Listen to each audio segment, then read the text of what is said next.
महात्मा विदुर बहुत ही बुद्धिमान थे। उन्हें शास्त्रों, वेदों और राजनीतिक व्यवस्था का अच्छा ज्ञान था, इसीलिए उन्हें महात्मा विदुर के नाम से जाना जाता है। दासी का पुत्र होने के बाद भी उनमें एक राजा बनने के सभी गुण मौजूद थे। लेकिन क्या आप जानते हैं कि आखिर क्यों दासी का पुत्र होने के बाद भी वे इतने होनहार थे? आइए जानते हैं। एक कथा के अनुसार मांडव्य नाम के एक तपस्वी ऋषि थे। एक बार उनके आश्रम पर राजा के दूतों ने कुछ चोरों को पकड़ा, जिस कारण ऋषि को भी दंड झेलना पड़ा। तब वह सीधा यमराज के पास गए और उन्होंने पूछा कि मेरे किस अपराध का दंड मुझे मिला है। यमराज ने इसके उत्तर में कहा, जब आप बालक थे तो आपने एक कीड़े की पूंछ में सुई चुभो दी थी, जिस कारण आपको यह दंड मिला है। ऋषि ने कहा कि बचपन में किए गए इतने से दंड के लिए आपने मुझे इतना बड़ा दंड दिया। तब गुस्से में आकर मांडव्य ऋषि ने यमराज को श्राप दे दिया कि तुम्हें धरती पर दासी के पुत्र के रूप में जन्म लेना पड़ेगा।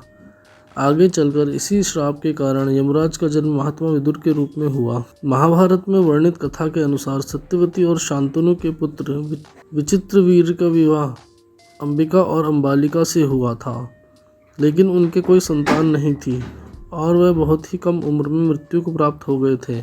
यह संकट खड़ा हो गया कि हस्तिनापुर की राजगद्दी अब कौन संभालेगा, क्योंकि भीष्म तो ताउम्र विवाह न करने की प्रतिज्ञा ले चुके थे। तब सत्यवती ने अपने और ऋषि पराशर के पुत्र वेदव्यास को स्मरण किया। तब सत्यवती ने वेदव्यास से कहा कि मेरे वंश को नाश होने से बचाने के लिए तुम्हें मेरी आज्ञा का पालन करना होगा। मैं चाहती हूँ कि अंबिका और अंबालिका से संतान उत्पन्न करो। वेदव्यास ने उनकी बात मान ली। जब रानी अंबिका वेदव्यास के पास गई तो उनके स्वरूप से डरकर उसने आंखें बंद कर ली।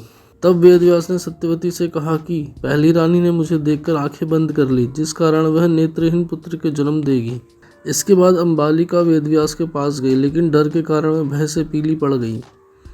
इसके बाद वेदव्यास सत्यवती के पास गए और कहने लगे कि दूसरी रानी भी डर के कारण पीली पड़ गई, जिस कारण उनके द्वारा जन्मा पुत्र रोग से ग्रसित होगा। यह सुनकर सत्यवती को बड़ा दुख हुआ और उसने रानी अंबालिका को पुनः वेदव्यास के पास जाने के कहा, लेकिन रानी ने स्वयं न जाकर अपनी दासी को भेज दिया। दासी वेदव्यास के रूप को देखकर बिल्कुल भी डरी नहीं।